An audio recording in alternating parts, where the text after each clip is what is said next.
गहलोत से पायलट का सवाल, भ्रष्टाचार के खिलाफ लड़ाई, कांग्रेस के खिलाफ लड़ाई कैसे? वसुंधरा राज के भ्रष्टाचार पर सवाल उठाना कांग्रेस विरोधी कैसे हुआ? भ्रष्टाचार के खिलाफ बोलने पर एक्शन की चेतावनी क्यों? राजस्थान में सचिन पायलट और अशोक गहलोत के बीच चल रहा सियासी टकराव शांत होता नहीं दिख रहा है। सचिन पायलट ने अपनी सरकार के खिलाफ अनशन कर चुके हैं। पायलट के अनशन को प्रदेश कांग्रेस प्रभारी सुखजिंदर सिंह रंधावा ने पार्टी विरोधी कदम बताया था। कार्रवाई की बात कही थी, लेकिन गांधी परिवार के दखल के बाद कार्रवाई तो दूर, पायलट को नोटिस तक नहीं भेज पाए।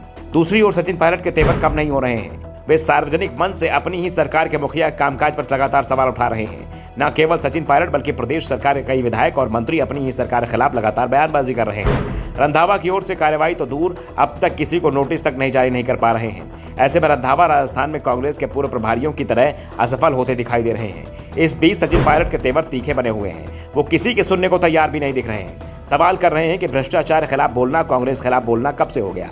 पायलट अनशन के बाद दिल्ली पहुंचे थे। कांग्रेस महासचिव केसी वेणुगोपाल, मध्य प्रदेश के पूर्व सीएम कमलनाथ, राजस्थान कांग्रेस प्रभारी सुखजिंदर सिंह रंधावा सहित कुछ वरिष्ठ नेताओं ने अनशन के बाद पायलट से बात की थी। इसमें पायलट ने भ्रष्टाचार पर कोई कार्रवाई न करने को लेकर सीएम गहलोत पर सवाल उठाए। उन्होंने कहा, बीजेपी राज में हुए भ्रष्टाचार को लेकर कार्रवाई की मांग करना कांग्रेस विरोधी गतिविधि कैसे हो सकती है? पायलट ने कहा कि बीजेपी के करप्शन को लेकर कार्रवाई की मांग के अलावा उन्होंने सरकार और पार्टी के खिलाफ एक शब्द भी नहीं कहा। फिर उनके काम को अनशन से पहले ही पार्टी विरोधी क्यों बताया गया? पायलट ने हाईकमान जुड़े नेताओं से कहा कि बीजेपी राज में हुए करप्शन पर कार्रवाई की मांग से वो किसी कीमत पर पीछे नहीं हटेंगे।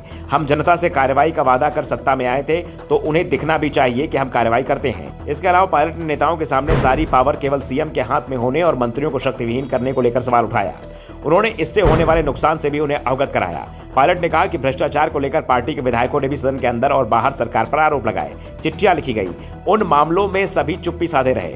जब बीजेपी राज के भ्रष्टाचार की मांग उठाई गई तो पार्टी के एक गुट ने उन्हें कांग्रेस विरोधी बताने पर जोर लगा दिया।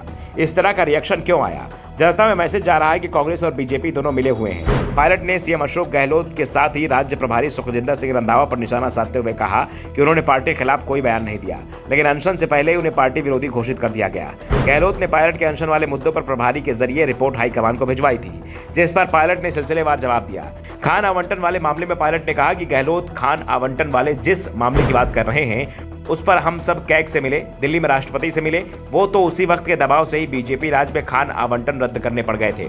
भ्रष्टाचार हुआ था, गहलोत मानते हैं, लेकिन जांच कहां है? हम तो यही सवाल कर रहे हैं। पायलट ने साफ कर दिया है कि बीजेपी के राज में भ्रष्टाचार की जांच के मामले में उन्होंने जो कदम उठाए उससे वो पीछे नहीं हटेंगे। इस मुद्दे पर हमने जनता से वोट मांगा था। जनता ने जब हमें वोट दिया है तो उसे दिखना भी चाहिए कि हम कार्रवाई भी करते हैं। पायलट ने यह भी कह दिया है कि अगर गहलोत कार्रवाई नहीं करते हैं तो वो मैदान में उतरेंगे और जनता के बीच जाएंगे, पुराने सरकार के भ्रष्टाचार का उजागर करेंगे। कार्रवाई गहलोत सरकार को करना हो करें, नहीं करना हो तो भी वो फैसला करेंगे, लेकिन हम जनता के साथ हैं।